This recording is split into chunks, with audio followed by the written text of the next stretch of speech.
Ethos. Yay, we have a good crowd today. We miss you at home there. You come on down when you have a chance, you folks online. We want to welcome you to Ethos. Ethos is a safe space where people can be, belong, and become their best self. And what I think of that is as our true self. Where can you go and be your true self? Sometimes you can't even do that with your own family that you live with, but you can do that here. So we welcome you. Jason will be sharing music this morning. Yay. And Tony and our guest, Kevin Brusset, will be sharing on how to live and share our stories. Great. Jason?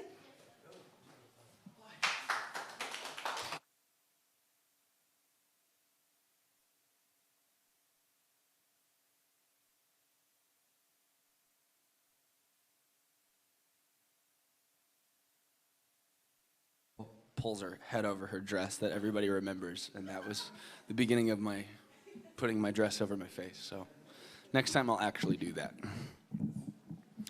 This first song that I want to sing is called Honest Songs. It's by a singer-songwriter, folk artist from Washington that I really love.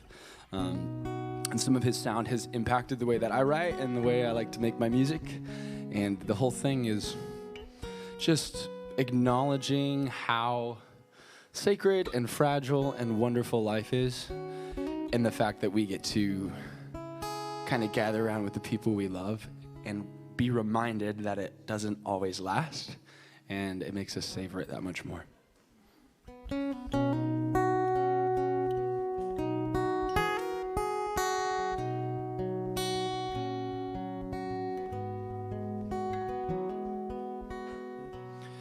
As we gather around the table, say a prayer for those we love. All the words that will be spoken, they will never be enough to encompass all the feelings that our brittle hearts can bear. All the storms that rage inside us, fill our organs up with air, and the sound it makes is an honest song. Our hearts sing an honest song.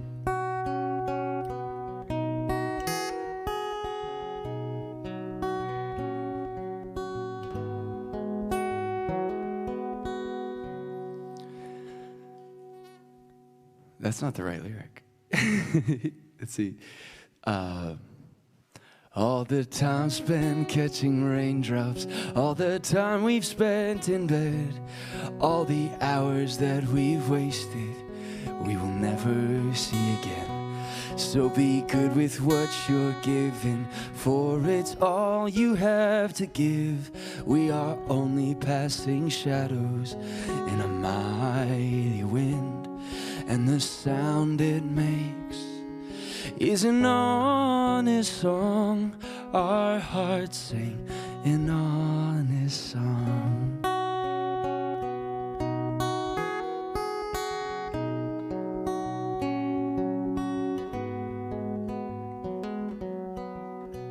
So though I tremble in the darkness, in the cold and freezing snow, I am grateful for the winter, 'cause the winter comes to show that our trouble's never over and our work is never done. But with the turning of the seasons, we will always see the sun, and the sound it makes is an honest song. Our hearts sing an honest song. Our hearts sing an honest song. Our hearts sing an honest song.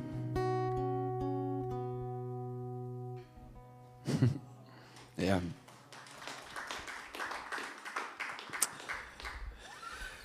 I heard this song this week. This is an old country tune it's called Satisfied Mind. And the whole thing is about comparing the riches of contentment to monetary riches. And it was originally by some country dude in the 50s.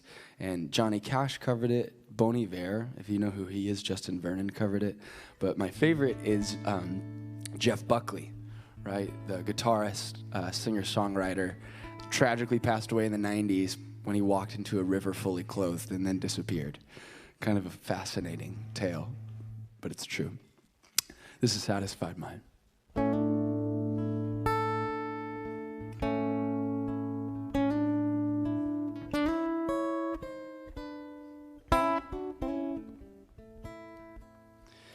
How many times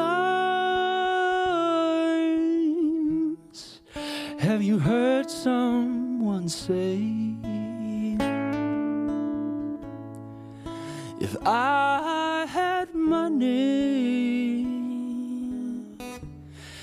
I would do things my way? But little they know that it's so hard to find one rich man in 10 with a satisfied mind.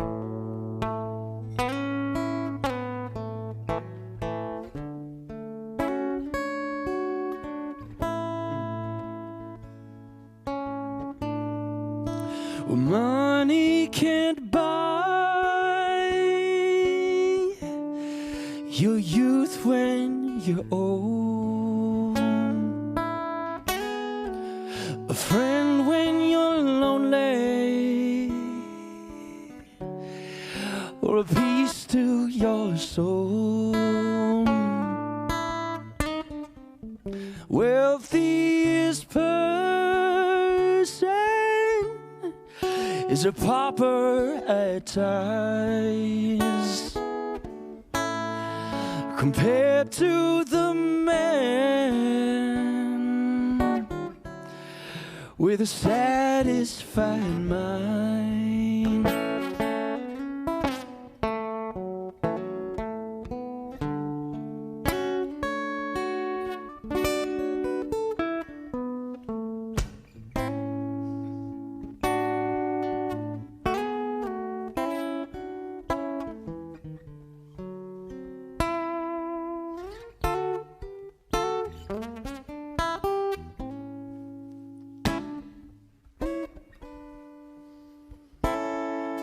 When my life is over and my time has run out, my friends and my loved ones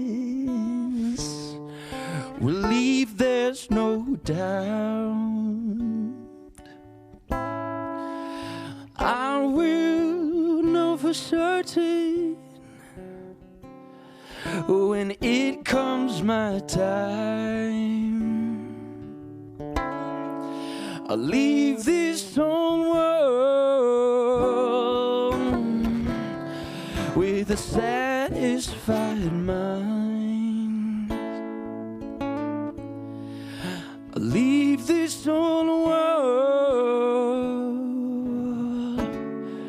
with a satisfied mind. Hey, right on, man. Were you guys able to track with those words? It's so good. The line that says, the wealthiest person is a pauper at times compared to the man with a satisfied mind. Oh, it's gorgeous, right? Come on now. So as we're coming around here, and we're trying to just, we're being aware of how special it is we get to spend time together. And we're taking steps towards really just refreshing our perspective on life. That's what this is all about. There's this old psalm from David in the Bible that says, "Be still and know that God is God," right? And the Eagles wrote a song with sort of that thing in mind. This was one of my dad's favorite songs, and we actually played it at his memorial service a year and 2 days ago. And it just helps remind me that, especially in Orange County, we really got to learn how to slow down and learn to be still.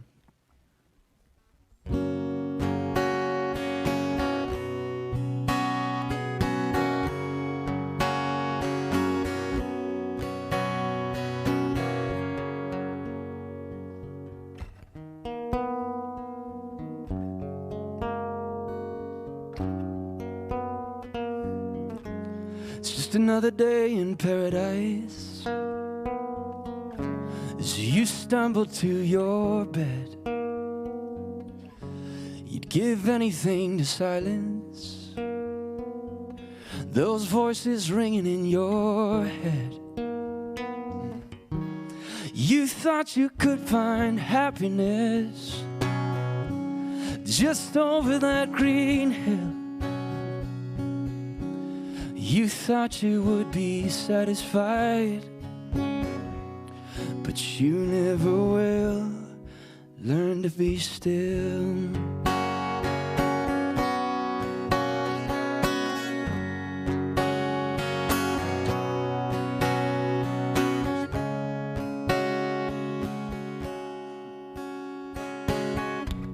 We're like sheep without a shepherd.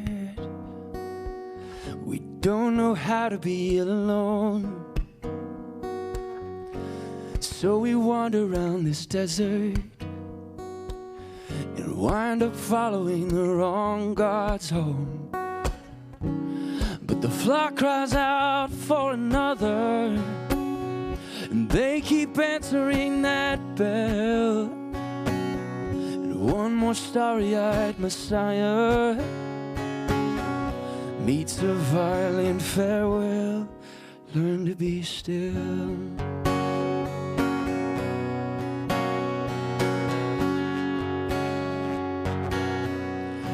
Learn to be still.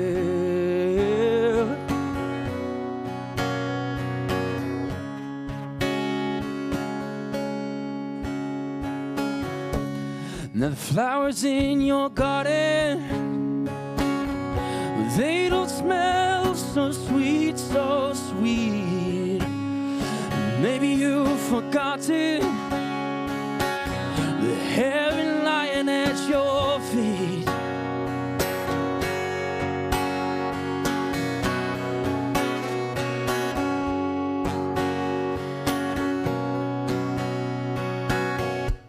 So many contradictions in all these messages we send. Keep asking, how do I get out of here? And where do I fit in? Though the word is torn and shaking, well, even if your heart is breaking, it's waiting for you to awaken. And someday you will learn to be still. Learn to be still. You just keep on running. Just keep on running. Learn to be still.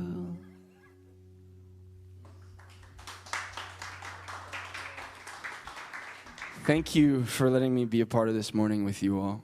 I want to savor every second that I get. I work really close to here, and so I might have to dip out a little bit early, but I'm always so honored to spend these minutes with all of you. I love you guys.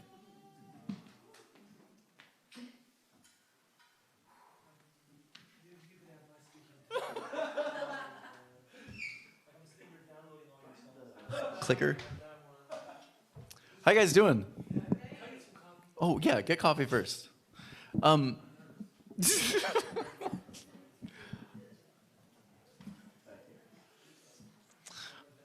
Y'all awake? Feeling good. Was it a good week? Anyone have one of those weeks that just you just want to forget? Anyone have a week that you're just thinking, I am so excited right now. life couldn't be any better. Nice. That's awesome. All right, good. We always say this in the beginning, so I'll say it again. We have this motto, and it is be, belong, become. We want to say be present, be who you are, be accepted. You are free to be you with your own opinions, your own takes on things, and if you have a differing opinion, guess what? We love it. If you are a Republican or an ass, whichever you are accepted here. We love it. We want to hear different perspectives. That's what makes this thing tick and thrive. Belong.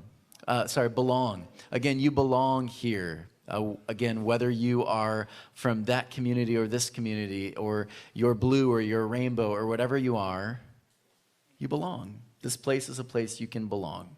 And lastly, become. We hope that all of the teachings of Jesus and the very other things that we bring in help you become a better and better human being.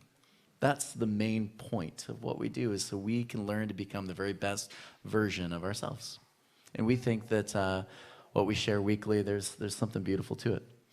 This is Kevin. Everyone say hi to Kevin. Hi. How many of you know Kevin? Yeah, quite a few of you.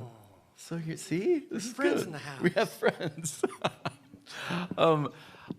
Just for fun, Kevin, you come here maybe every what to Orange County? I've been here. I work with the kids at Orangewood. I do leadership development with the athletic teams, and I mentor some of the staff.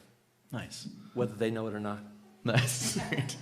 And so maybe every 3 or 4 months you come around. Two times a year. Okay, perfect. And I saw you at Garden Grove and saw what you were doing there, and then I heard you had shifted gears. Nice.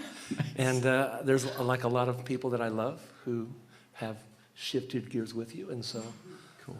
I came here because I wanted to see them. Awesome. And then I got to see you, and then we have a Cybals, and we talk about things that matter. Kevin came to Ashland's soccer game last night. She is wicked good. She scored 6 out of the 7 goals for their team. I know. So yeah, talk to her. They made her be the goalie. Yeah, after they put her in the goal after. Let somebody else score a goal. But we had fun. I just have to brag about my daughter.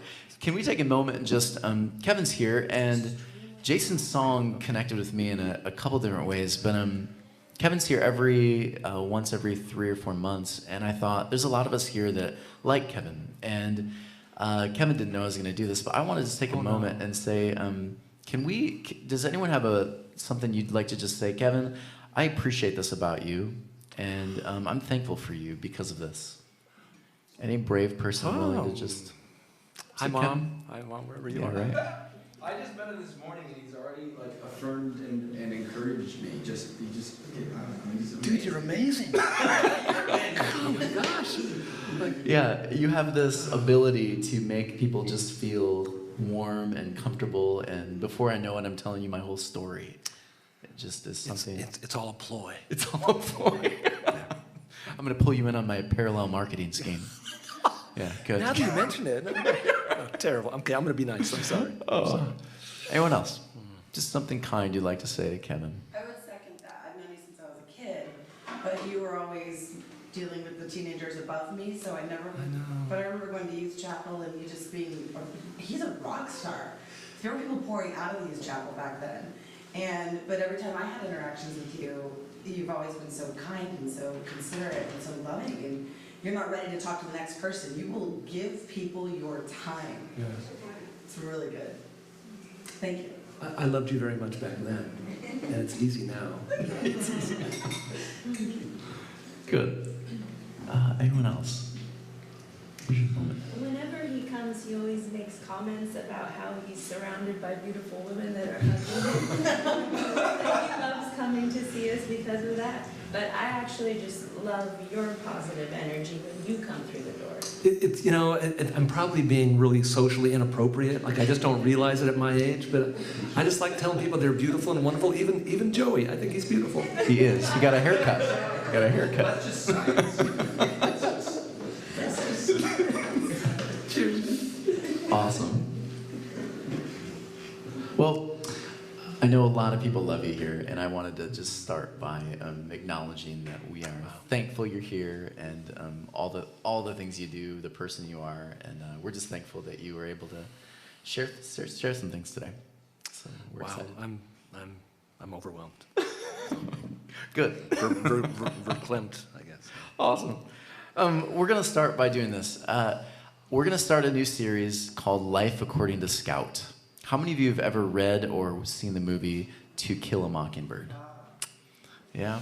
I think, here's the interesting thing I've noticed about being someone who was a literature major. I see the message of Jesus, reconciliation, love, forgiveness. I see that just about everywhere I look lately. And I think it's so beautiful to say the world is a spiritual world. It's filled with so much good things, and yeah, we find ways to sometimes muddy it up. But I think for Jesus, every time he viewed the world, he found something really beautiful there, and he shared it. And he took the most mundane mustard seed, and he said, there's something really beautiful here. Let me share with you how this is spiritual. And so in the next series, we're gonna go over Life According to Scout. Wow. And we're gonna go through this book, and I'm gonna show you different connections to the Jesus message that I think you're gonna hopefully love. Yeah? It'll be like English class, but fun. Yeah, it'll be fun. But before we get into it, we're gonna do a segue with Kevin. And I'm gonna show you, so it'll be similar to like an English class, but Kevin and I are just gonna have a little fun, and we're gonna offer moments where we hope you will participate. Does that work for everybody? And honestly, this is one of the first times that I've gotten up front and I didn't have the script planned. It's just kind of... Good, because I've been praying last night and today, and I have no idea where we're going. Perfect. Yeah. Well, this will be good. Everyone's going to be surprised. We're going to go through what a story looks like. How many of you have ever read a book before, a novel? Good. Most novels have some similarities to them. It's what kind of brings you into a book. And what I'm noticing about life is we all have very similar things to the novel. And so as I go through some of these elements of a book, Kevin and I are just going to share some stories, some examples, and we're going to ask for you to share some of your own. Is that good? Yeah. Sweet. Is that what you signed up for? I have no idea. Awesome. Like usually I sit right there and I just love being here and like watching. The music's amazing and people are sharing ideas. I'm like, wow, I never thought of that. And sweet. It doesn't feel like church, and Now we get maybe to it's not. Yeah. Maybe it's just a gathering of people who love and love. I love Yeah, love. That's what I want. It's good. So here's how a story begins. You have a main character. The character of the story, basically what the story follows. So just give me some characters from different stories or movies that you've been like, love this character. Deadpool. Okay, why Deadpool? Just out of curiosity. Because he takes the inane and makes it funny. Okay, yeah. Super funny. Ryan Reynolds, Pokemon. Weird. Schindler. Schindler. From Schindler's List. Why Schindler? He goes in as an egocentric ass and comes out transformed by the love and compassion that he has to give to create. He receives it from all those who work with him, and it hits close to home. And that's not a movie you typically just like, hey, let's watch Schindler's List today. Come to my house, man. It's always there, next to the village. Yeah. Good. Yeah. Anyone else? A character that you think, man, I've always liked this character. I really like him, but he's really bad. Good. Hannibal Lecter. Why? Silence of the Lambs. Yeah. What? He's brilliant. Okay. He's sensual within his brilliance. I mean, yes, I know the outcome of what it is that he does. That's actually not important. You almost forgive him because he's so brilliant. Wow. Okay. That's Sorry, the I'm last. all of you. Yeah, that's the last character I would have thought. That's awesome. That's good. Thank you. Good. Hermione Granger. Hermione. Why Hermione? She's just so smart and such a badass, and just like doesn't let anything hold her down. Yeah, she's a muggle. But she's brilliant. She's tough. She's female, strong. Yeah. Hermione Granger. For me, it's actually Andy Dufresne in Red in Shawshank. Yes. Why Andy? Andy from Shawshank. Yeah, Andy, because he's brilliant and composed. He's going through the storm, but he's in control. And just the dynamics of love and relationship beyond.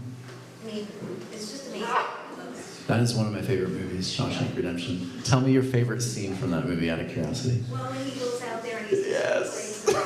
He gets out of the poop he's been swimming in, and he has that moment. Oh, yeah. clean on the other side. So beautiful. Good. Anyone else? Can I double dip? Sure. Alice from Alice in Wonderland. Why Alice? Because she has her dysfunctional family, pressures are put on her, she has to go along to get along. She's not being her true self.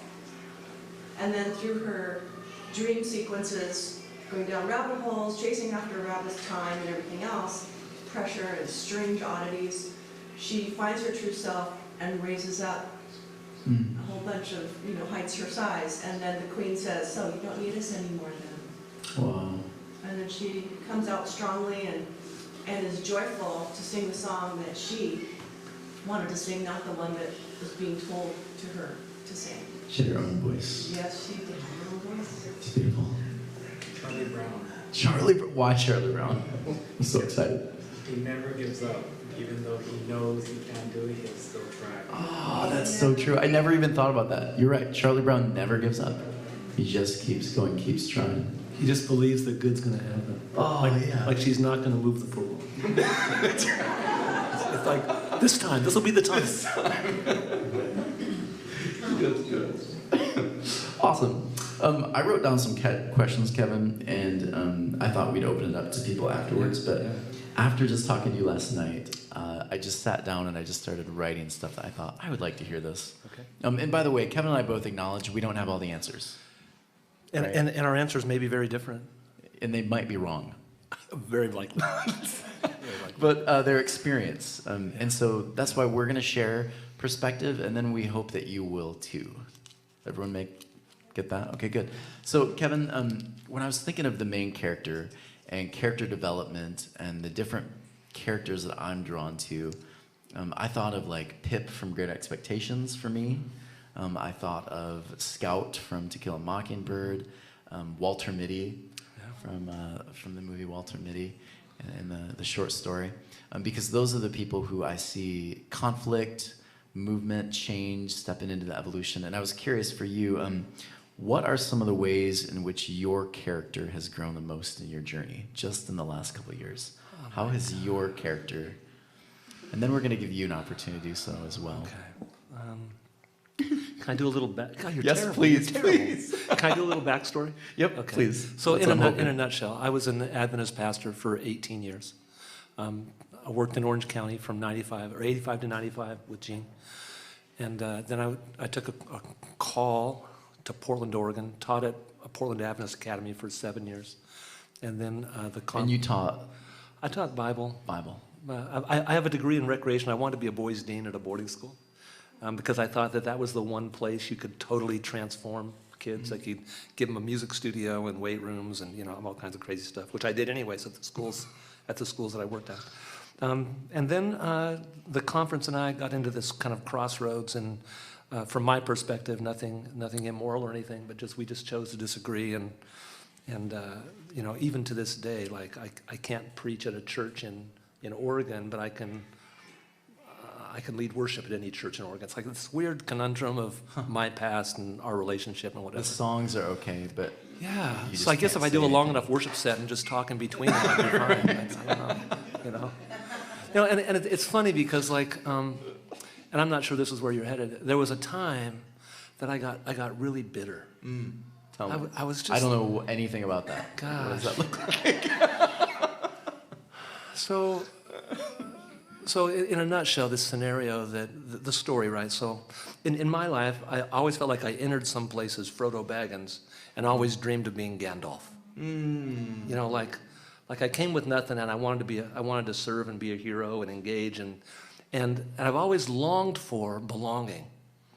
That was the thing. And so I would create these spaces where people could belong because that wasn't something I'd experienced. And so you pour your life in, and then what you find out is that always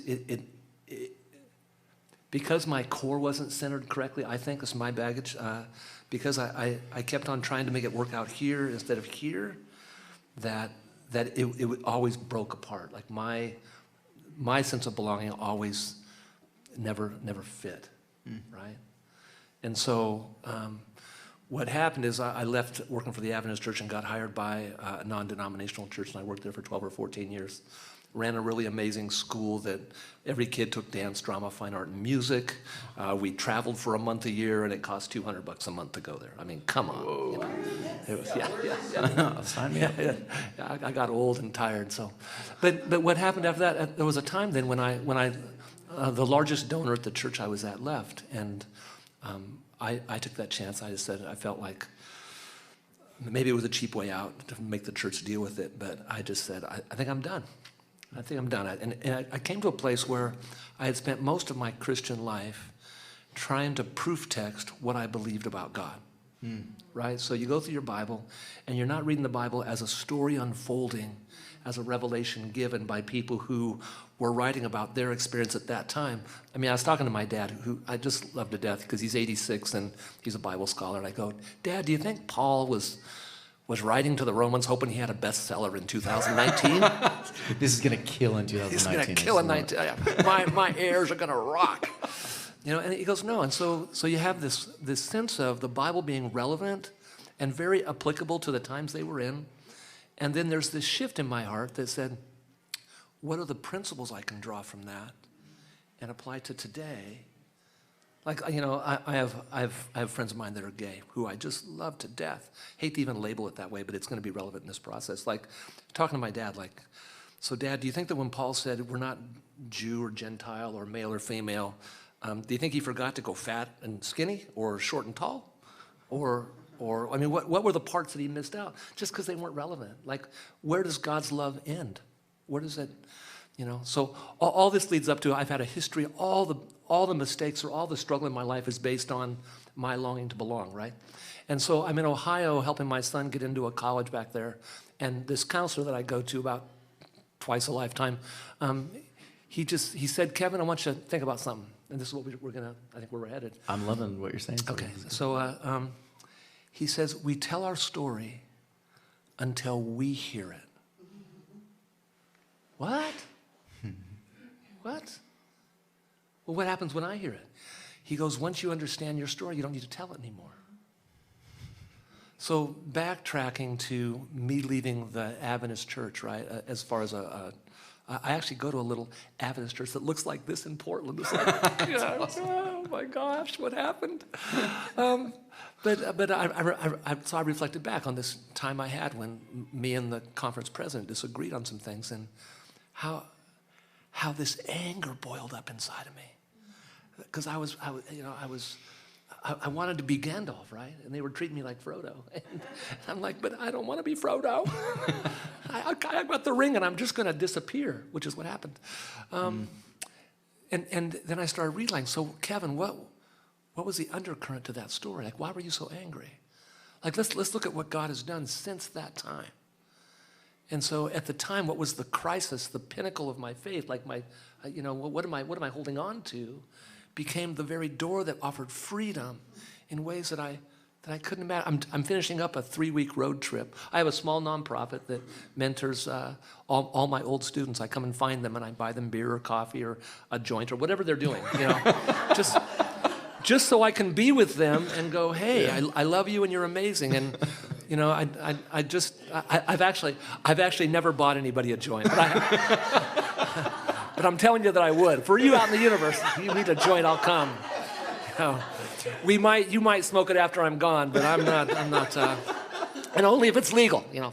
But you know, I just spent 2 days with a kid who's going to serve 9 to 15 years in prison, and you know, we went to Laughlin and we sat and we had dinner together, and I got to share with them, you know, like what God has a plan for him. Like, there's not a plan in the sense that it's locked in, but there's an intention in your life, that there's a vision, there's a purpose, that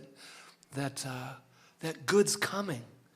But you have to be open to it. You have to step into the water for the waters to part, right? I mean, you have to go. And I had a preacher one time tell me, you can't go and not go.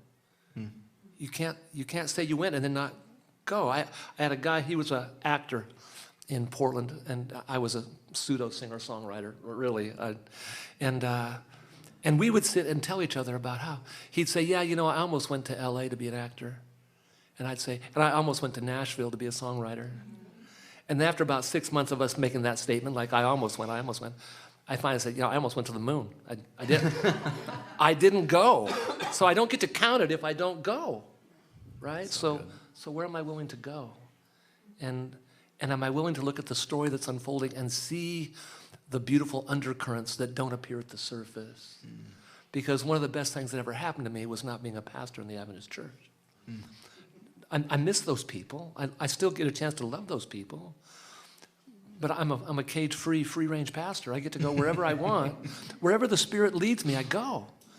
You know, I just stopped in Bakersfield to see a guy who had 30% of his body burned, second and third degree burns, because he screwed up at the altar of his treganator, or whatever he calls it, to sear his steak. He screwed up, and he's burned, and he's drinking a bottle of alcohol a day. And I just sit in his room, and he's alcoholic, and everything is bigger than life and loud, and I'm just like, oh, Lord, really, Lord, you know. But you know what? Who else picks up Kevin's phone call? My job isn't to tell him how awful he is. I pick up the call.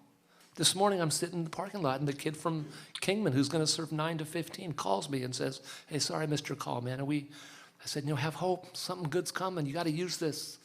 You know, go to college while you're in prison. Whatever you got to do, you know. And that's, for me, that's how the world is unfolding. When I left the last church that I worked at, and just totally felt like God wanted me to be available to the universe at large and listen and go. You know, my wife, who's an amazing woman, just goes, what? Like, really? Like, huh? Like, how do you tell? You know, we have bills and mortgages, and yet, you know, I'm in debt, and God allows me to always pay my bills. I get to go visit a guy who has Alzheimer's and still knows who I am, Jim Binney. And I sit and I get to play my music, 3 chords and a kumbaya.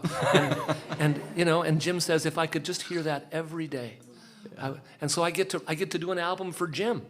You know, just sitting in my 2 chords, 3 chords, repeat, just hit repeat. You know, and yet somehow it unfolds. So I don't know. You know, when I started hearing my story, I don't talk about leaving the Adventist church as if they're all idiots. I used to paint them that way. I would rage and destroy. And it was, Jesus was nowhere in the room, man. But once I said, wow, look where the story has taken me. You know, hearing you talk about what you do for work and where you're going, right? And like, that's the story. Like, it's going somewhere. You know, I mean, just watching it unfold. And I think maybe the hardest thing is just to be resilient and have courage that it's coming. Because on the hard days, you know, I want to walk into the river with my clothes on. Yeah. And just say it's done. And God says, you have it. There's a kid in Kingman who needs you to call him tomorrow. And are you going to be available? Is that a start? Sorry. You can go home now. That was good.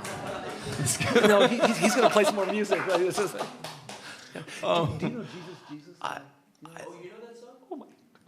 We'll talk afterwards. Okay, so tell your story until you finally hear it. That's something you said to me last time you were here. Yeah. And for me personally, I've really been working on getting rid of the venom when I'm up front. Have any of you noticed that, by the way? Do I seem a little more positive, maybe? Okay, good. I have been purposely trying so hard to get rid of the venom because the anger is subsiding, and I've had to ask myself is, what's left now? What's there? And I'm wondering, when you told me that, for me, I started to see myself differently in my own story. For you, with the shifts, leaving the conference, leaving all these different moments, did you see yourself, the main character, a little different in your story with some time and space? You know, ironically, I became really happy with being Frodo. You know, like,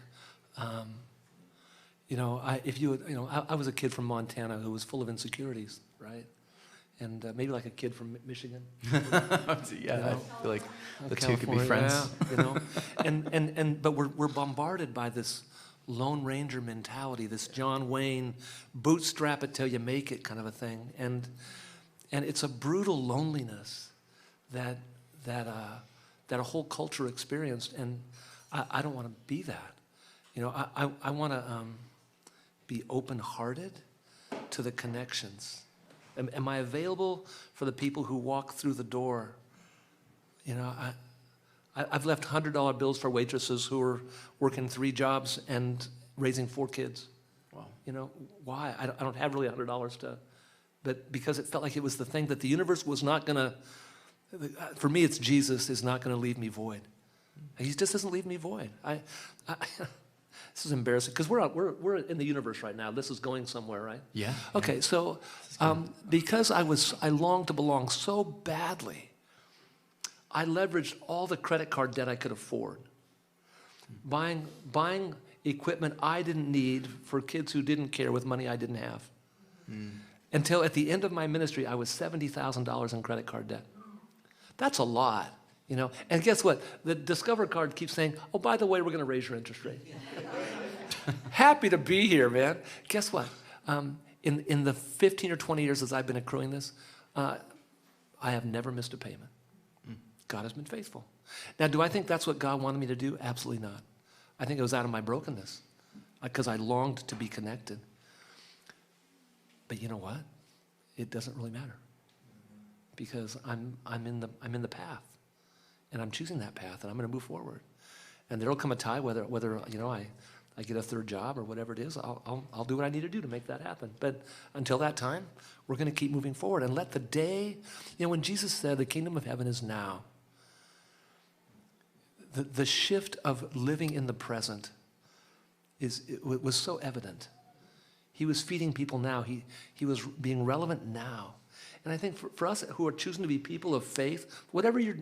You know, I have friends who, I just spent a great morning with an agnostic lawyer who just acts like Jesus.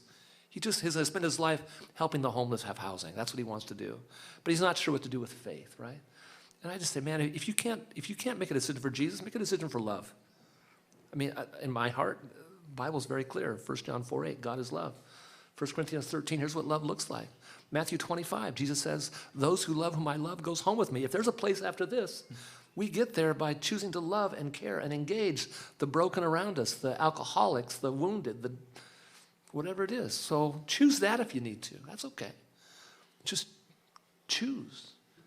Because I think when we live unto ourselves, when we look at Frodo and go, Frodo's a bad thing, I think we're always disappointed. But when we look at Frodo as being on the road, I mean, think about Frodo. He went on the adventure and looked the same to everybody else, but he wasn't the same at the end.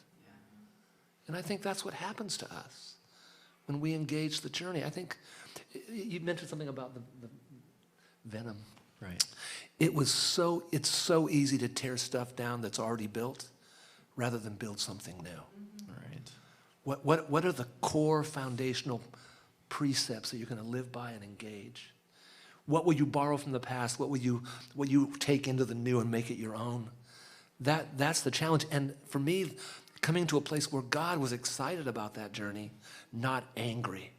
You know, I grew up, I'm just talking a lot. It's good. Are you guys okay with him talking? I feel like we're all okay with it. I grew up, oh, gosh, as if there's another option, really, Kevin. You know, I grew up being given a box that was called God Life, and everything had to fit in the box. Everything had to fit. And I would just check mark the things that everything was fitting, you know. And then I had this weird thought a couple years ago. I said, I wonder how, this is so random, I wonder what percentage of Jews win the Nobel Peace Prize. What do you think it is? It's a lot. Yeah. So it's the majority. 21 to 23% of all Nobel Peace Prizes are won by people of Jewish extraction. They make up 0.05% of the population. Huh. What is that all about? So I'm going like, well, is it because of their suffering? Is it because they were blessed? Or maybe their box is different. And I started thinking about people that I knew, stuff that I had read about, like Chaim Potok and some of these Jewish authors, and how my box was upside down, trying to fit stuff into it. They turned the box over, stood on it, and said, "I know you're out there, and I'm coming to see what you're all about." And so they discover and learn and engage, and they're fearless. Now there's some that aren't, but that's what struck me. Like, do I have a fearless desire to step into the universe and go, what's out here? Or am I just living in fear and brokenness, hunkered down, waiting for the end? And some days I am. Some days I am the weakest Frodo ever. And what I noticed about your story was you, not once did you refer to yourself as the victim. Oh, but I felt it 1,000 days, man. Like where was God when the conference was doing what I thought was wrong? Like but where was I? Did I have a part in this? Well, no, of course not. I'm completely righteous in my own story. I'm the hero. every bit of brokenness that I have gone through has been because of my desire to belong and my unwillingness to take ownership of that and to allow myself to step past my victimness and stretch into the unknown and go, it's okay. The shaping is okay. Stop. How did that land for you? Just talk to me real quick. How did that land for you to hear that just then? I hope you heard it. I wish you could repeat it, but I doubt.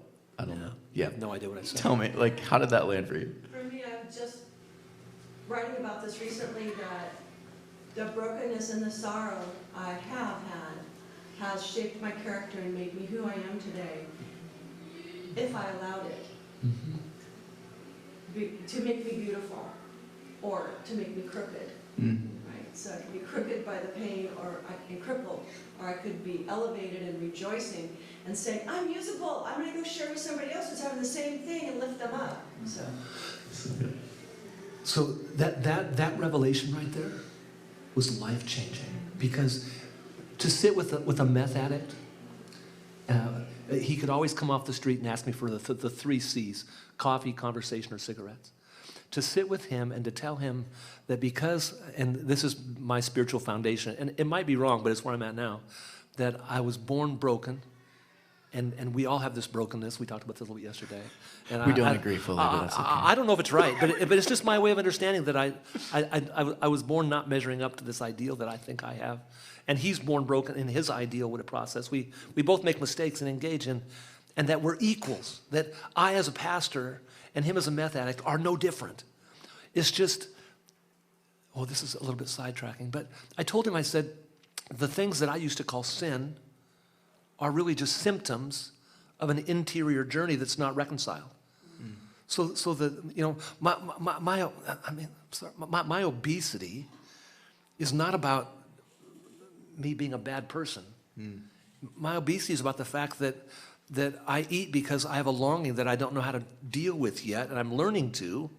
And yeah, I wish I weighed 50 pounds less, but I don't, and I love myself anyways, and we're going to move into that space again, and I've failed a bunch of times, and I'll do it again. I mean, it's the journey. There's no right answer in that. It's like, are you just willing to live today with some intention and purpose, and let the universe or the spirit or whatever you call it evoke the best within you? I don't know. So beautiful.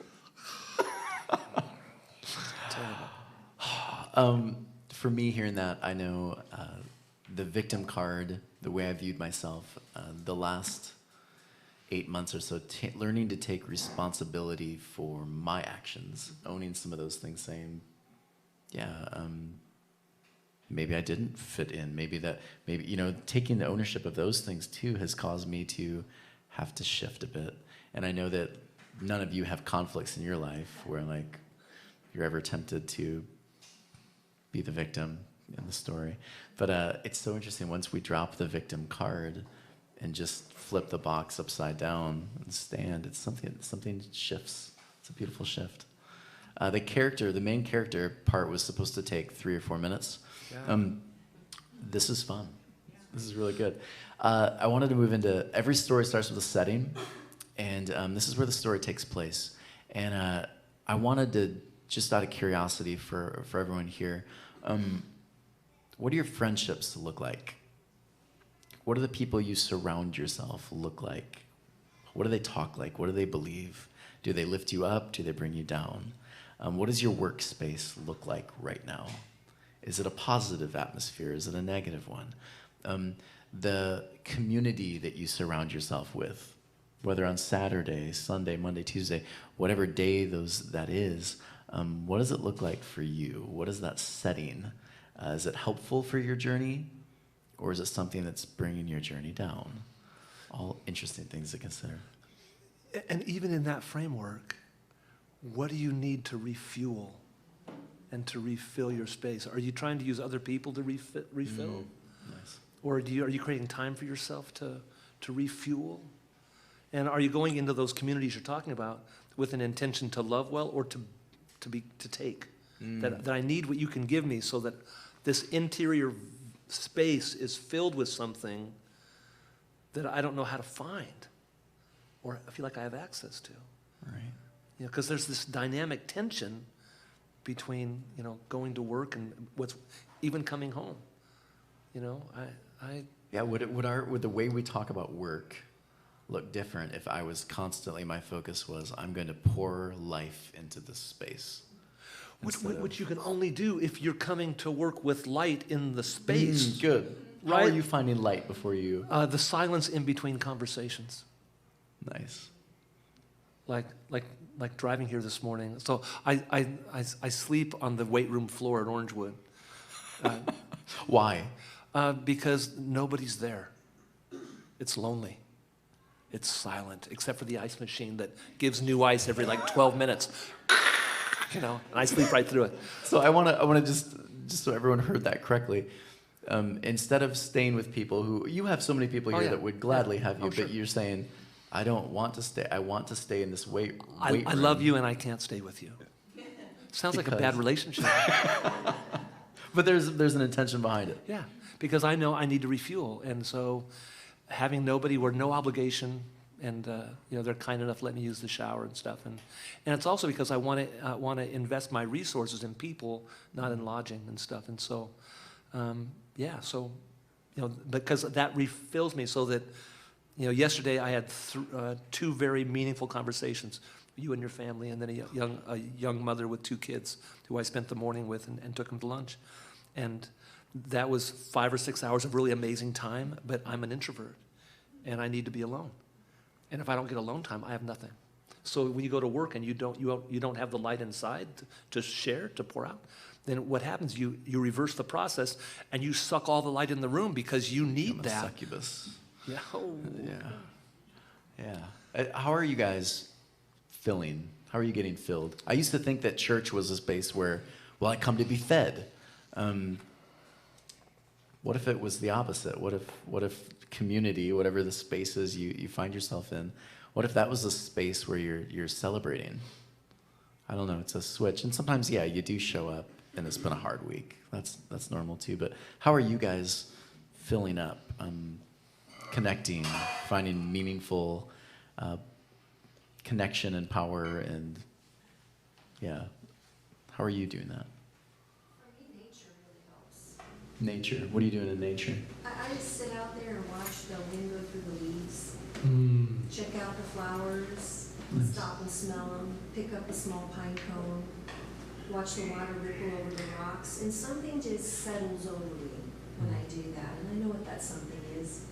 But it's a beautiful spot to be in, and I feel replenished with that. Love it. For you getting out in nature, here's a question. How often do you do that? Not often enough. Not often enough. Got it. Anyone else? How are you finding peace? Or what are you doing for that? Refueling. I'm reading your book Zen for the 2nd time in a row. You are. I'm about to read it for the 2nd time. I'm not giving it back. You can talk about it. I mean, You wrote a book? I didn't write it, no, I wish. It's a good book. Yeah, I would be very wealthy. No, it's a book about, it's interesting. It's like Zen meditation that comes from East Asia, which is entirely about being mindful and being fully present. And part of the philosophy is that there's no such thing as a past or a future, just an endless succession of present moments. And so to live in anything except right now is to not live in reality. And so it's amazing, and it really helps me step into a space of contentment being meditative, being still, and knowing that God is God, or knowing that fill in the blank, whatever causes us to remember our position in the universe as humble, fragile creatures. It was so interesting. I was invited to speak to some athletes up in North LA, and I was watching them practice. And that idea, I didn't know what I was going to talk to them about, but watching them practice, I asked them, I said, what are you going to do with the effort that you didn't put out today? They're kind of waiting for the game, right? Because it's practice, but you can't fix yesterday. It can't change tomorrow yet. Yeah. And whatever you don't invest today, and I'm not talking about work, but just being present and engaged, you lose. It just goes away to something else. I don't know. Yeah. That's such an un-American thing to even talk about. As soon as I have that, I'll be happy. Right. As soon as I get more of that, that's like. They call that in film the MacGuffin effect. If I can just get the thing, then I've got it. But no one ever talks about the ending, like what happened after. I think this might be highly inappropriate. I think guys go through that when they're dating. Oh my They see this woman that they or man that they aspire to, they pour themselves into, and they acquire this. They think they've acquired something, and then they're like, what do I do now? I have this amazing relationship, I think, but what do I look do? at how we talk about sex, like especially in like Christian cultures. How do we talk about it? Well, I'll tell you how I've heard it talked about. Allegedly. Allegedly. I remember hearing though,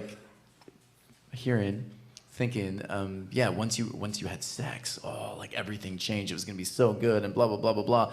But anyone who's ever had sex for the first time, you realize first time wasn't, it was like 3 seconds. It's like it's over. And apparently she didn't enjoy it as much as I thought she would. All the videos I watch, they seem to really enjoy it. And so there's this weird, So I like that. So there's this high school kid that comes to me. He goes, "I'm so excited! I'm gonna get married, and I can get laid whenever I want." And I go, and then you realize, I like, dude, does she have a choice? What do you mean?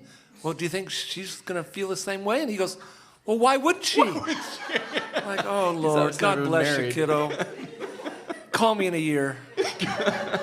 We'll walk through this together. Sorry. Oh, I'm so happy we just went there. Yeah. Are we done yet? Yeah, are we done yet? Yeah. So we've hit the first two. Conflict. Conflict is the engine of the story. So here's the thing. How many of you have ever read a story that didn't have any kind of conflict?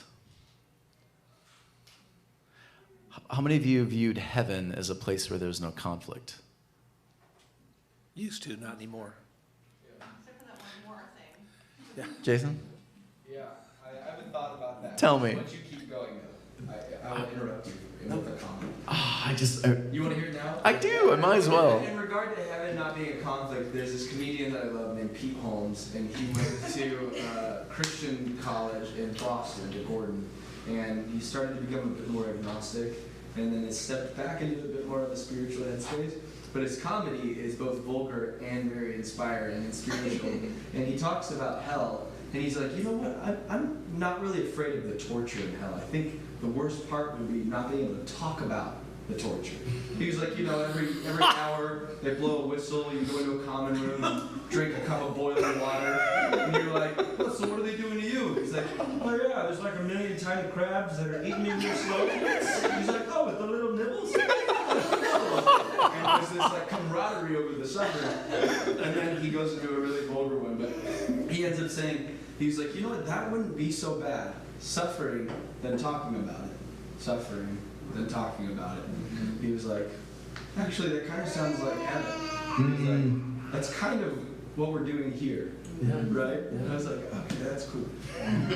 So that was my thought about heaven and conflict. And right there, no good story is going to skip the conflict. The conflict is the thing that's going to cause the whole story to move. Without conflict, you would have a really, really boring story. But the strange irony for me is that if I'm by myself, there's conflict. Like whatever the story is telling on the outside, like even in the To Kill a Mockingbird, conflict on the outside that we see, the race relations, the legal ramifications, but the really rich conflict is the inside stuff. Yeah. It's the interior journey of what they're going through amidst the circumstances that present themselves. And so, like, I can have horrible conflict by myself on the car driving to Portland. Like Right. you guys would go like he's just driving to Portland. But it's horrible, At the same time, I don't know. It's like every story has to have it because we're a story. Yeah. We're a story unfolding. We're nows in sequence unfolding. Love it. Oh, wow. And going back there, the inner turmoil, it becomes heaven when I'm able to share it. Yeah. It becomes hell when I just sit with it by myself. And that's not an interesting story to read. But I think what ties our stories together is that, like you and I last night, we've spent a total of, last night was the longest we'd ever spent together, so 2 or 3 hours. You wanted to get out of there quick. Yeah, no. I'm just kidding. Just You kidding. gave me so much to think about. I had to get alone and process. No, but think about when we were talking, as we were sharing our mutual brokenness, my language, things that we had experienced that had wounded us, how it bonded us. Yeah. Like it's in those wounded places where it's soft and tender that weaves us together. And culturally, I grew up never supposed to share those things because I would lose the John Wayne solo hero and I'd be weak because I was sharing the heartache, and yet it was the heartache that helped fulfill the longing that I was looking for in the community that I hoped for. So that becomes like am I willing to take that risk? Am I in a place where I can share that space? And I think for me, that whatever you want to call this, that's what I want my church to be like, the gathering of saints or whatever you call it. Sweet. I love that it's taken us 35 minutes. In my mind, it's always funny. I show up with an idea of where it's going to go and how long. I thought maybe that would be about 10 minutes of that. So this is good. Let me keep going. Donovan. No, this is awesome. It's just awesome that guys can get together and break it down and be real. Because over a period of years, even for me growing up, not being able to have that engagement with my dad, he was the Marine, he couldn't go there. You don't talk about your feelings. And so you go through periods of your life where some things are just held within and you don't talk about them. And yet that doesn't mean that there isn't challenges, there isn't questions, there isn't emotions, there isn't a lot going on. So to see more and more men being able to talk, engage, and break it down, be real, and there's just no limits or lids to that conversation, and that there's a place to feel belong in that. You know what I mean? And it's interesting. Every once in a while I'll see on social media, there'll be these posts about men learning to be more sensitive or to have conversations with that, but then you'll see a backlash. You'll see the other side of, whatever, that's weak, that's this, that's blah, blah, blah, blah. And it's interesting, like there's a lot of back and forth on it. People are either terrified or think it's weird that guys could come together and talk about feelings or experiences or shaping. And the next stage of that, and I know you both have experienced that, is when you work with young people, young guys, and you work in coaching, and you see in play or their attitudes or demeanor just rejected or deflated or no confidence, and it's all coming from someplace. And when you start to engage with them, you realize how much they haven't had that opportunity, right? To have that conversation. And that's where the blessing comes in, to be able to mentor and work with them and have them, it's not about the game, it's about their life. How many times have we seen coaches that the athletes were just pawns for his own or her own ego versus the return of that? How many times have we seen coaches who poured themselves into the lives of their athletes to get to the inner space that transforms the outer actions? Absolutely. You know, And with that, then their games explode. Oh, yeah. Because it's coming from a completeness. Empowered. Yeah, empowered. It's cool to be Frodo, man. And I love that we have Frodo up there. It's like I knew where you were going to go. Did they just do that? Yeah, no. You did I that actually did this yesterday? last night. Oh, my goodness. Oh, that's amazing that Frodo was. So we talked about character setting. We talked about conflict. We talked about all of that. Now, a good story is going to have rising actions.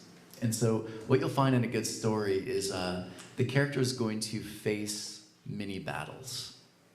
They're going to face these mini battles because once you feel some victory a couple times, the larger battle, the bigger thing, is actually much easier to deal with once you've gotten a little steam behind you. That's why, do you remember the story of David? Like he kills what? A lion, a bear, right? We get these pictures that there have been other battles beforehand. And so we do these smaller battles. We face these other things often before we face the larger one. You know, so being an educator for a long time, it's really ironic that kids are taught that failure isn't the way to learn, that mistakes aren't the way to learn. Like we want to succeed without failing. Yeah. It has to be perfect the first time. You know, and like how many sheep did David lose because he couldn't get the rock in the sling or he missed it altogether, you know? Right. And he's like, oh, God bless it, you know, and try again, you know, because they're coming back for dinner again tomorrow, you know? And right. Yeah, I don't know. Well, it's hard. In our culture, we have all of these, like the YouTube videos. Have you noticed there's not many YouTube videos that are just, like it looks like you made it on your Mac at home? Like, very rarely now. It's all produced. It's all, you know, in a studio. It's all this. You don't see much of the just little kid making a kind of a cheesy video and 1 million hits on it. We're just drawn to the overly produced, the perfect, which is unfortunate. Yeah, essentially you mentioned David because certainly his life wove through that mistake orientation for a long, long time. You'd think that by the time he got to be old, he'd have it figured out. But his interior brokenness kept showing up. Yeah. You know, things that destroyed the very heart of what he was trying to create. You know, and I think we're in that as well. I mean, I think you can go your whole life without making the visible mistakes and then totally blow it. And will there be a community to rally around you and say, you know what, you're okay. You know, your meth addiction or whatever your problem is, I'm going to walk with you. And not tell you what to do, but just walk with you. Will I just walk? You know? Yeah, how many of you have had a couple mini failures in the last year? Anybody else with me? How did you respond to your mini failure, just out of curiosity? Mini failures or many failures? Yes. Choose one. Choose one. Yeah. I respond differently now than I did back then. Now I look back and I'm just like, what was I stressing so hard over? Wow. God, nice. Learned a lot, but I still fail. Yeah. Many are great. You know, the more you survive, the more you have hope that even though it hurts now, you're going to move forward into what's next. I tell myself something when I'm literally in the middle of pure pain. This will pass, literally, because it always does. I'm now too smart to know I can just sit in this. So it's a quick forgiving of myself, and it's just going, but it's letting it happen. It's letting it up, and that's actually the time stand still for me. And it works. I'm okay after. There's obviously in the story, there's going to be the main climax, right? It's so funny. We were just talking about sex and everything. Now I can't think of anything. In the story, the pinnacle moment of the story, right? There's this brilliant moment. Some of us still dream of those days. Come on, buddy. Come on. Beautiful. Yeah, there's this moment where he finally faces the dragon, right? Frodo has the ring, and is he going to drop it or not, right?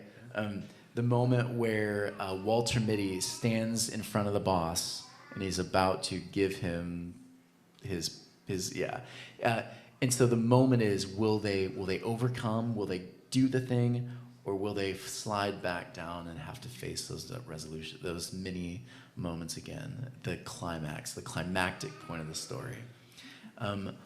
Consider for a moment what has been like the climactic moment. And again, we all go through. This is not just one story and it ends. It's constant. But for you, what has been like that? Ooh, that's probably one of the bigger moments in my life right now that I think about. That thing has been like the shift.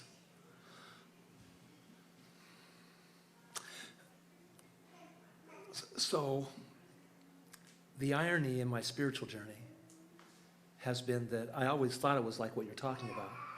I show up with the dragon and my sword, and I'm fully layered, ready to do battle with whatever it is, only to find that I have to release the very tools that I thought I had to do battle with, and trust, for me, Jesus, that I'm going to get through this not on my own power, but on his interaction with me as I move through it. That it's not about me being powerful. It's about me being open to him shaping this in a way that allows me to move through. And in some ways it's terrifying. In some ways it's so much easier. Surrender. Like, who would have thought that surrender is the tool to move forward? You know, that whatever's next after this life, that if I show up there and there's heaven, if there's not, whatever, that I'm going to surrender whatever. I have a friend who was dying of cancer. She's this beautiful redhead belly dancer and an artist and super cool. And she was raised a Quaker, and her sister, who believes in reincarnation, was standing there. And I was playing Kumbaya guitar songs for her, you know. And she says, "Kevin, what happens after you die?" And I had all these answers that my theological background, and I just looked at her. I said, "You know what, Catherine? Whatever love would do, that's what happens after you die." That's it. Did anyone write that down or remember that? I think that's one of the best answers I've ever heard. Whatever love would do. Because God is love. If the universe is love. Jason, you have to go in a minute, but are you going to play again? I want to hear that last song. One other song. Could you do that one song before and we're gonna, Kevin and I will come back up and we'll do maybe like 5 or 6 more minutes. But I really want to hear you do that song. Yep. Sure. Just because I'm dying to hear how you're going to do it anyways. Sure. Yeah, I've gotta go off to work. Where do you work? Up the road at like a little music school. Yeah. Teaching classes. So when we think about the great songwriters of the 20th century, we think of Lennon McCartney and Bob Dylan. And there's some lesser known names that have written some really influential songs. And one of them is Alan Menken. Does anybody know who he is? Yeah? He's a Disney songwriter.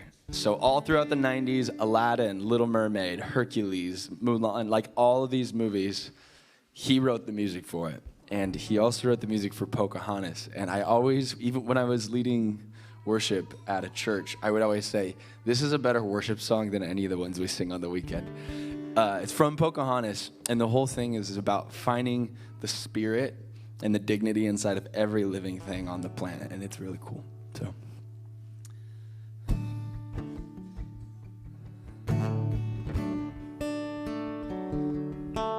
You think you own whatever land you land on.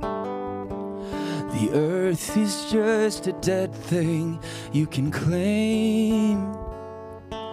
But I know every rock and tree and creature has a life, has a spirit, has a name.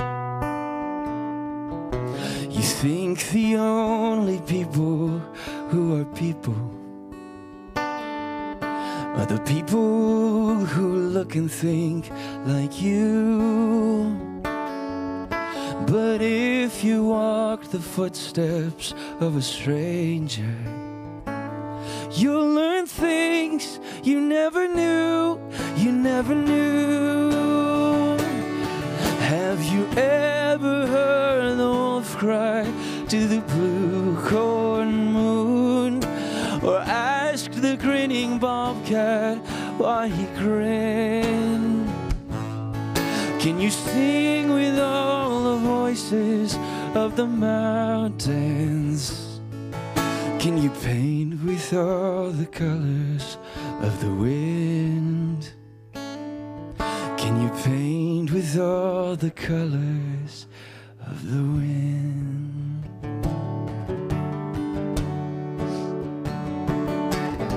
Come run the hidden pine trails of the forest. There's your nature. Come taste the sun, sweet berries of the earth. Come roll in all the riches all around you. And for once, never wonder what they're worth. Have you ever heard the wolf cry to the blue corn moon, or ask the grinning bobcat why he grinned? Can you sing with all the voices of the mountains? And can you paint with all the colors of the wind? Can you paint with all the colors?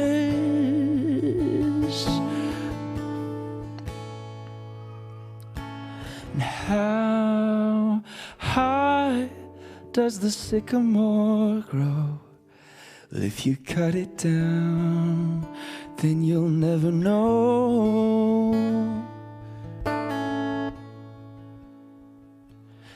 And you'll never hear the wolf cry to the blue corn moon, for whether we are white or copper skinned, you need to sing with all the voices of the mountains.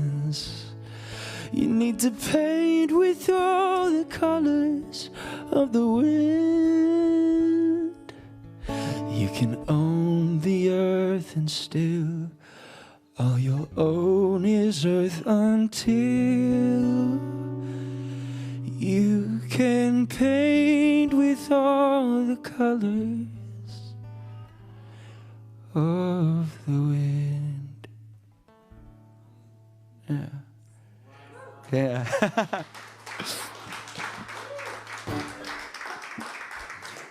The whole song is about oneness, right? It's like it's such a concept, like all across in so many spiritual things. Like I desire that you would all be one, just as I and the Father are one. That's Jesus, right? I talked to this person from the Baha'i faith this week, and they were like, all we talk about is oneness. Like Rastafarians, right? One love, let's get together and be all right. This whole thing says we are all connected to each other in a circle and in a hoop that never ends. So I hope that you guys find the Spirit in so many songs and in so many places this week. Thank you for letting me sing and singing with me. I love you guys.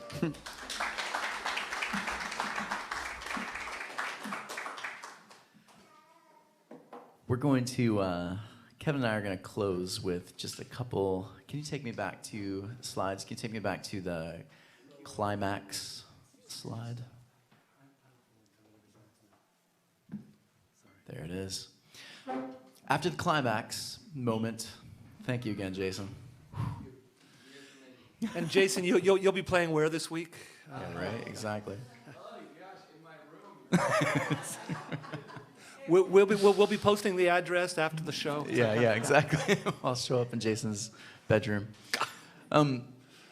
After the climax, after the moment where the thing is faced, and I think the best stories are the ones where you find it's faced with dignity, love, surrender, forgiveness. That's the Jesus story. That's the Jesus narrative. There are falling actions. What happens after the climactic moment, right? And I always find this one kind of interesting because my thing's not working.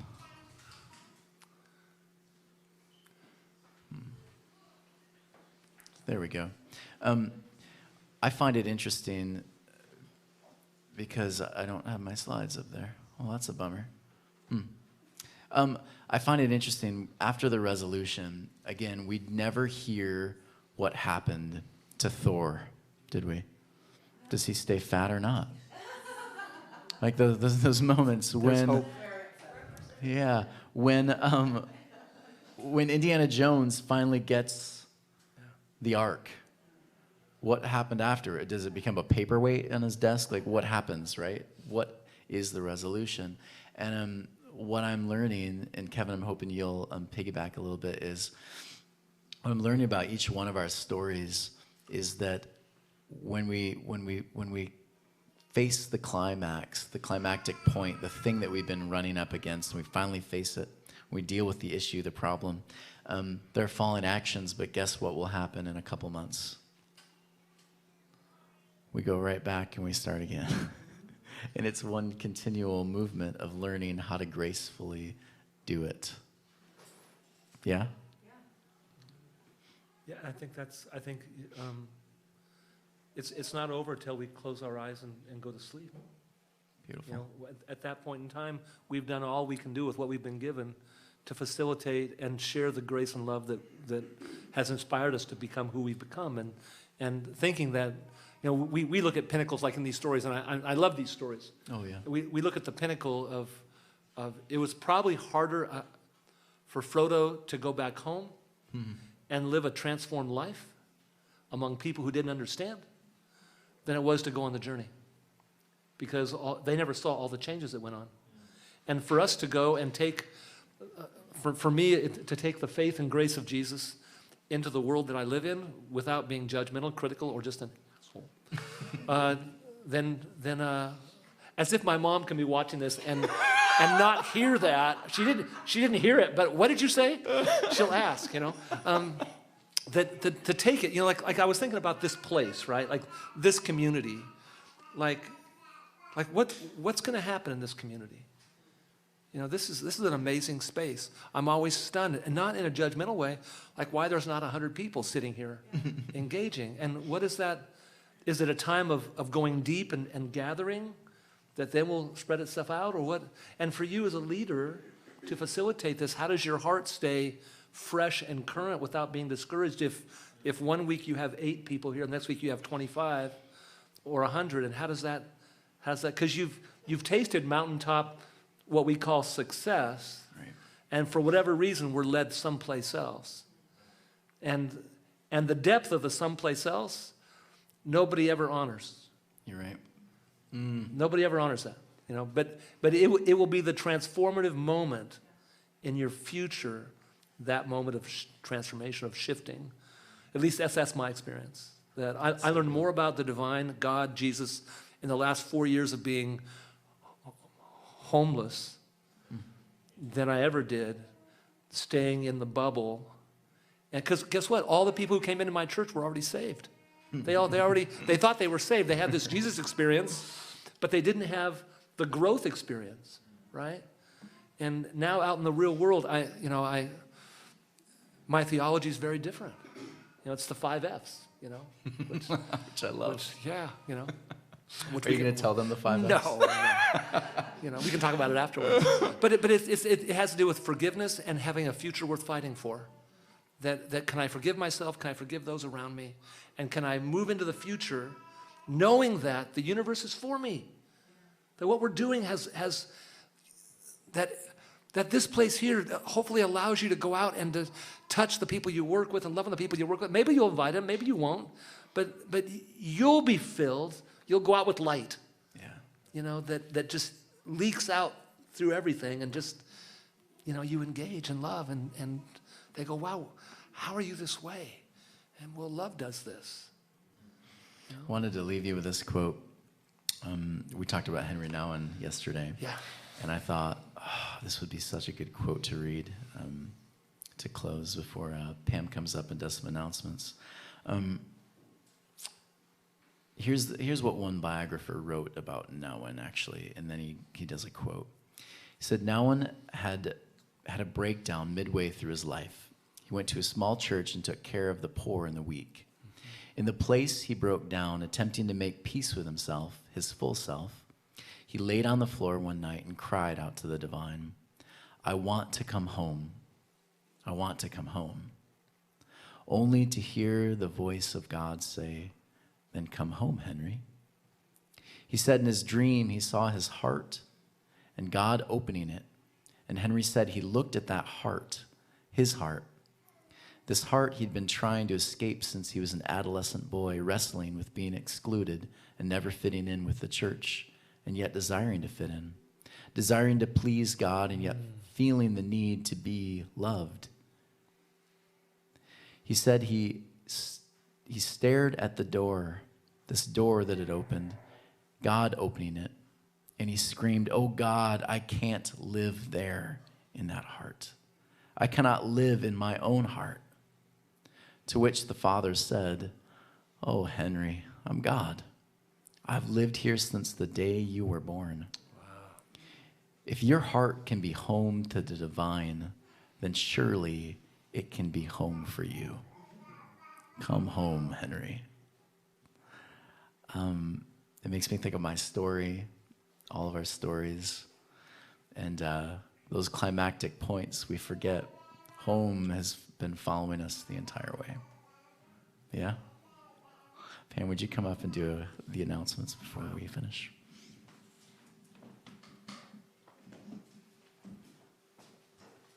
Can we please thank Tony and Kevin for sharing today? Yeah. You know, whatever you got out of this, it'll start coming forward during the week, and just, put a little note in on our website, Ethos-Church.org, and let us know, give us some feedback, what you are experiencing this week, because we really care. We want to interact with you. And what I got out of this today was not just the tell your story until you hear it. That's what I do in my meetings. I got whatever happens, use it for good. God does, if I allow. So thank you. The series upcoming that Tony will be sharing with us is Life According to Scout. New series based on To Kill a Mockingbird. It's life through a child's eyes. Sounds kind of biblical. And our announcements today, there is this connection card, a very important card. You filled it out once. That's not good enough. We need you to fill it out one more time. And the most exciting thing to me is My Dream Come True is on the back of this card. Please, to everybody, take a look at it. Think about it. What would you just really love to do? You've always wanted to do an art class, or go for walks with a group of people, or just think of anything, just something simple, something profound, doesn't matter what it is, something that comes from your heart. And check the box on the back that says, "I would like to be involved in," and there's a blank here where you can write in something creatively, okay? So think about that. And then there's donation. That's very important. The ability to do something is rarely done all by myself. How many times in my lifetime have I wished someone would come alongside me and help me? All the help I needed was when I needed it, even if I was just helping myself, get through a difficult time. And it's really important that we all give to our best ability, and maybe just a little bit more, and see what happens. I love that challenge. And so we have on the 29th, Member Appreciation Day. Very exciting, where there will also be a movie night at the Wuerfels at 7 p.m. So make sure you take a look at that. And then we just want to thank you for your generous time that you spend praying, thinking, bringing food, helping, and your finances. Thank you. Tony, would you like to close us? I'm just going to have you one more time. Just close your eyes. I want to read this quote one more time to you. And I'm just going to read the middle part. He said as he stared at the heart and the door, and God opening it, he screamed, "Oh God, I can't live there. I cannot live in my own heart." To which the Father said, "Oh Henry, I am God. I've lived here since the day you were born. If your heart can be home to the divine, then surely it can be home for you. Come home, Henry." We want to thank you and praise you today that we are all beautifully made. We all have these beautiful journeys where there's highs and lows. Today we are grateful for the breath we breathe and the ability to walk this journey knowing that we're not alone. In your name we pray, amen. Everyone, thank you so much for coming today. This was a lot of fun. Make sure you tell Kevin just how great he is. Give him a lot of love. That was really beautiful. I hope so many things you said today, just so good. Awesome. Well, everyone, have a great weekend, and we'll see you next week, and give each other some love.